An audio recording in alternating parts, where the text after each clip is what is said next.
Welcome to episode 52 of the Power and Light podcast. My name is Josiah Wonnell. It's a pleasure to have you guys on today listening to this episode that will be focused primarily on a match that Milo Anderson and I got to experience in the last 24 hours. But Milo joins me today. Milo, first off, just how are you doing? Not even 24 hours after watching Inter Miami play Sporting Kansas City. Yeah, doing a lot better this morning, Josiah, now that I can finally feel my fingers and toes again after that frigid cold. Yeah, it was freezing, right?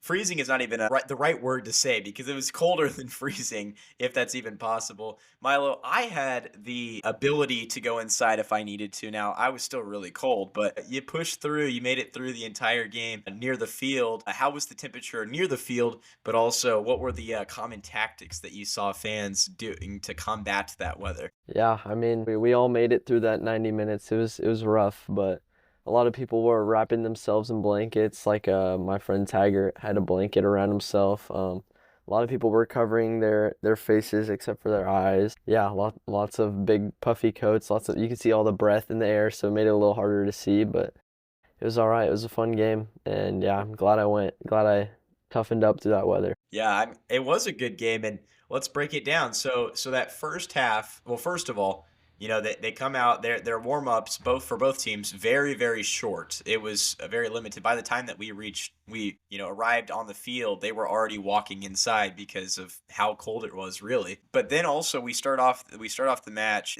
because it's CONCACAF. There wasn't a national anthem. That was kind of just everything kind of felt weird because it wasn't just a normal Sporting KC home match. Technically their home opener, but not their MLS home opener. What did you sense from the fan perspective of what the vibes were with both the cold, but also just, hey, we're playing Inter Miami. We're not sure if Messi's going to play or not. I mean, they said that he would, but there's that like anticipation right up until kickoff. Can you describe those moments? Yeah, it was really cool, and I think all the fans enjoyed getting to see Messi walk out as the first person. So like, kind of a relief, like okay, he is playing, and it was pretty cool because we're sitting pretty close to the field, so the people around me like got to see them really close up, and you hear them yelling Messi chants all around the stadium. Although it was a home game for Sporting Kansas City, but yeah, it was cold weather. I think that's probably a big reason why that warm up was really short, and also we didn't even see any first half stoppage time. It just looked like they were ready to get into the locker room,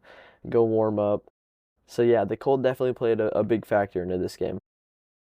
Yeah, for sure. And we talked on media day with some of the guys about, would it have an impact, right? And they played it off. No, it's not going to happen. It's not going to have a real impact. I think for Sporting's guys, it really didn't have a massive impact, but you could tell that the Inter Miami staff was prepped and ready to go and assist some of those players. I saw Lionel Messi go over to the sideline at least two, maybe three times to refresh his hand warmers and to get new gloves. And there's different things that they did, but I think one of our biggest takeaways post game was that the field itself, the pitch was in really high quality. Now we saw a couple slips here and there, but head coach Peter Vermes was saying like it was nothing like that Colorado game. Can you just kind of describe from a closer perspective of what the field looked like and how the conditions kind of affected the game? Yeah, from where we were, the field looked really nice. I was expecting it to be like Peter Vermees said, how the Colorado one, it was like a skating rink out there.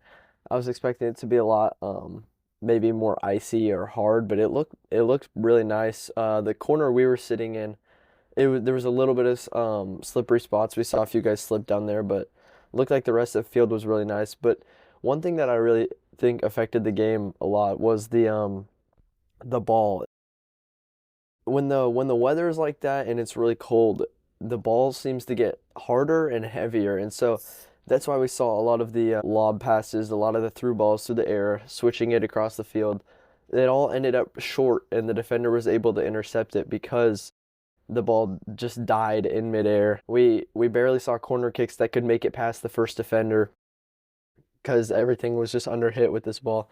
I remember one Eric Tommy lined up to rip a shot, and it just slowly bounced into the keeper's hands because it just looked like the ball played a huge factor in this game and how heavy it was. It made it harder to connect passes, to get creative in that final third, and then to hit a hard shot. Even when Shallowy got away, that one-on-one, his shot was not very powerful, not not very accurate, just right at the keeper's hands. So yeah, I think the ball played a huge factor with the weather and why it was only a 1-0 match. Yeah, nobody was able to find the back of the net for the majority of the match, but primarily that first half, nobody because of the weather. I would say in a lot of different ways. There wasn't necessarily poor looks, but I think the ball coming off the foot of some of these guys, it just wasn't expected how it would come off. So, Messi had a great cut, Suarez had a couple good cuts, and these guys just weren't able to feed it to them. On the other side, Sporting had a couple opportunities, but ultimately they couldn't find the back of the net, not because of an outstanding performance from the goalkeeper of Inter Miami. It was more about just the looks weren't really effective, right? And so the only way to get the ball in the net, it was a bouncer and just a slow roller across. Slow is probably not the right word, but we only saw one goal, and it was the difference, and it came from Lionel Messi. That was in the 56th minute. It was just right after halftime. Can you just kind of describe both what the fans' experience was, but also just looking at everything that happened to that moment? It had been kind of a dud game in terms of scoring, obviously 0-0, but really just not. There was a few exciting moments, but not a lot. And then all of a sudden, it changed with a special kick. Yeah, and I think a lot of the reason why it was kind of a dull match, or it was really played like a 0-0 match would have been played. And it was obviously the weather, I think, played a huge factor, especially when these teams faced last year and it was a 3-2, lots of goals both ways. So yeah, I think that weather played a huge factor in why the game was played like 0-0.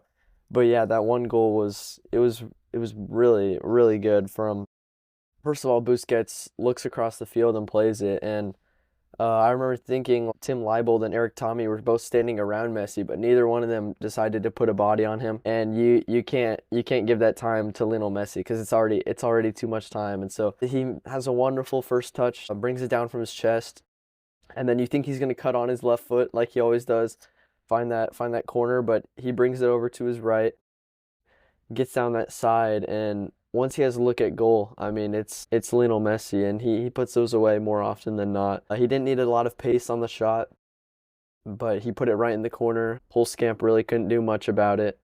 So yeah, just kind of a magic moment from Lionel Messi, and it completely turned the game on its head. A game that was probably headed to be a 0-0 match, and where Sporting could have taken a draw to Miami, and they could have played a game there. But yeah, just a magic moment from Lionel Messi, and now Inter Miami has a goal lead in the tie, and yeah, leg two is gonna be really interesting to see how Sporting can come back if they can.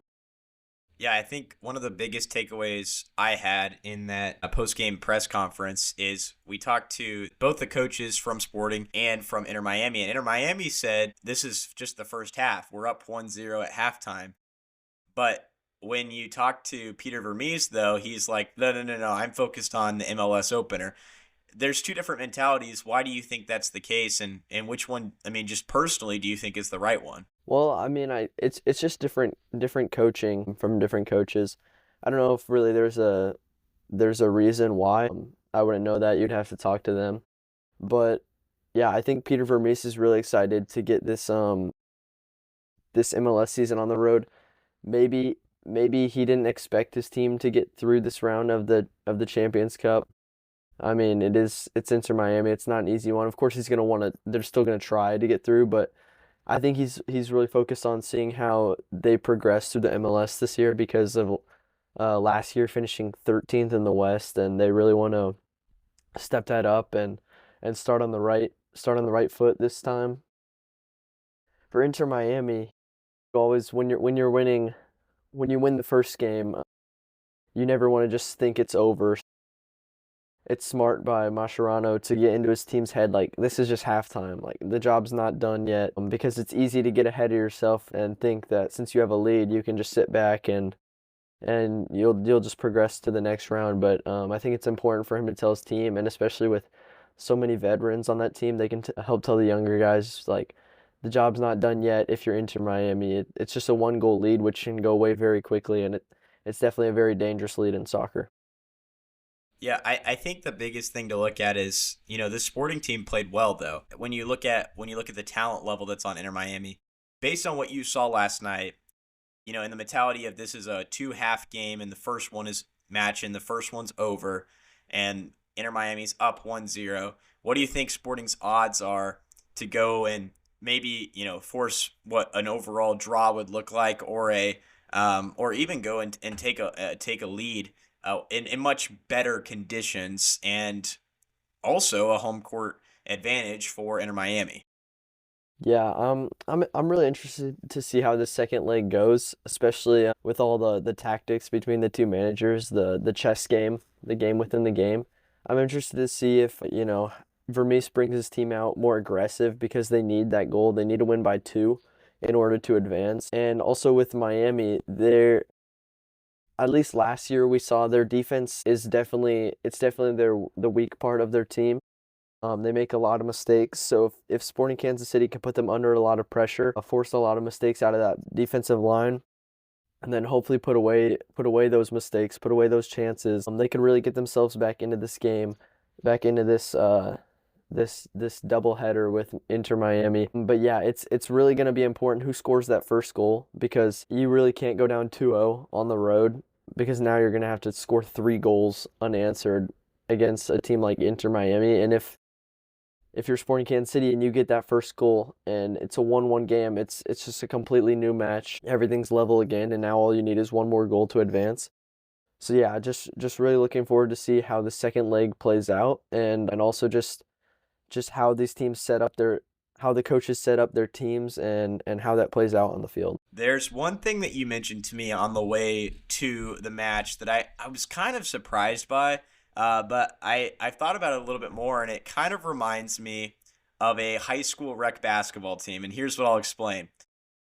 Miami has a brand new head coach this year, right? Javier Mascherano. Now tell me if I'm pronouncing that right. Yeah, that's right. That's right. Okay, Javier Mascherano. We actually got to talk to him, and it was really cool. But honestly, like we asked a few questions to him, and he kind of responded with, "I don't know. This is the first time I've been coach in this cold weather. This is the first time I've really been the coach in his first year." Really, his first game, his first matches, like this is new to him. But here's the analogy that I was saying. And you'll explain in a second. But I thought of it like a high school rec basketball team where your buddy who has played with you forever is now the coach, and I feel like the dynamic is probably different. Can you kind of explain what the story that you told me and the connections that this guy has to a few of the other members of this Inter Miami team? Yeah, so Javier Mascherano, he used to play on Barcelona with Messi, Sergio Busquets, Luis Suarez, and Jordi Alba. So they're all very familiar with each other. And actually, Mascherano used to be on the Argentina national team as well with Messi. So they're very close. So I think Inter Miami is doing this on purpose, obviously, to bring this coach in because if you're Inter Miami, those are your 4 stars, and they're really the leaders of the team. And to have a coach that's on the same page with your leaders of the team, it's very important, especially when your coach will listen to those players because Messi is only 3 years younger than Mascherano. So, I mean, like you said, they're definitely buddies. I mean, they've played on a team for so long together, and now that they're one of them is the coach of the other, I think it probably makes the players feel more comfortable, like they can go talk to him about anything because I mean they've been teammates for so long, and now he's the coach. So I think it's mostly just so that the coach understands, those 4 leaders of the team and that they can feel comfortable to go up and talk to him whenever because they bring a lot to this Inter Miami. Yeah, I think when you were talking about it, you answered my next question. What's the positives and the negatives of having someone who's your really good friend as your coach? Because there's definitely positive and negatives. Now you explained a lot of the positives. I mean, the negatives are easy. It's just there's less formality in your practice. There's less power that the coach really has because they're buddies. But really, when you're coaching Lionel Messi at this point in this stage of his career, and those other guys who are clearly defined players in the soccer world, it's difficult to coach them anyways, and tell them something that they don't already know. So it's an interesting dynamic. We'll see how it plays out both over the entirety of the season, but also when Sporting Kansas City travels down to Miami next week to face them once again. Milo Anderson, thank you so much for joining us on the show today. It's been a fun time looking at just kind of what Sporting KC is going to be this year. But I guess the final question I have for you is we'll send it out is what is the thing that impressed you the most from Sporting Kansas City, and why should fans of the SKC team have hope for a brand new season, a new different type of season compared to last year? Well, one thing that stuck out that Peter Vermees mentioned in the press conference was how organized they were defensively, especially coming off of a year like last year where their defense was they were all over the place. It was a real problem for them. So the organization in the defense looked a lot better. I mean, first game going up against these studs up top, and they only allowed one goal, which was just one lapse of concentration, one moment. So yeah, that their defense looked a lot better. And then one player I'm pretty excited about is Manu Garcia. He just got to the side on last Friday, just got to Sporting Kansas City. So that's why he only came in for what 30 minutes of that game. I expect to see more out of him throughout the year, but when he came in, there was just a new life to Sporting's attack because it felt like the full game until that final 70 minutes to the 90 minute. The full game had just been dominated by Inter Miami, and then those last 20 minutes when Manu Garcia came on, there was a lot more life in the midfield, more creativity in the attack. They just lacked that final pass or that final shot or that final cross. So yeah, I'm really excited to see what he does for this team. Well, thank you so much, Milo. And I'm excited to see as well what Sporting Kansas City can do this year. They obviously have the start of MLS in Texas, but then they also face Inter Miami once again. So another matchup, that one will be in Miami. Our quote of the day today comes from John Wooden, and the reason why this is the one that was selected out of the few options we had was this is something that Sporting KC can really think about. And it comes from John Wooden, so, we're cutting across sports here a little bit, but it says, "Today is the only day, yesterday is gone.